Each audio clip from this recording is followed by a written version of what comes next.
there has been an increasing trend here in Australia that anyone who has a counter view to the Socialists, PC, Lobby, Greens, Communist Brigade Your friend. You're finally on national television right now. shouted down, literally, and called racists or homophobics, so that any form of rational debate is difficult, if not impossible, to now have.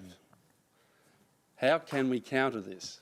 Peter, I assume you're making exception.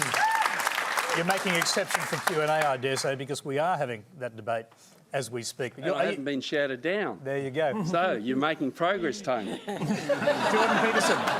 or you're wrong. Possibly you're just wrong. Jordan Peterson.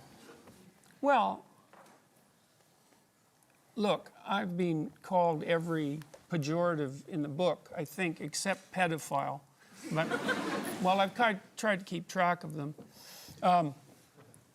One day last year, I was called a Jewish shill and a Nazi the same day, which was, I guess, a high point. Your claim that if we engage in certain types of discussions, this kind of reaction emerges is absolutely the case. I mean, for at least 6 months after I made what you might describe as my initial political stance, I was swarmed by people who were using every possible pejorative to take me out so that none of my arguments needed to be taken seriously. How do we deal with that?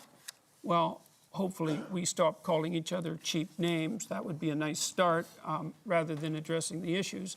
But I would also say a certain amount of persistence is called for.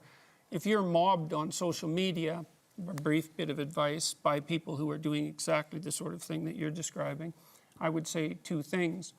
The first is be careful about what you've said and what you've said in the past, and maybe it's a bit too late for that.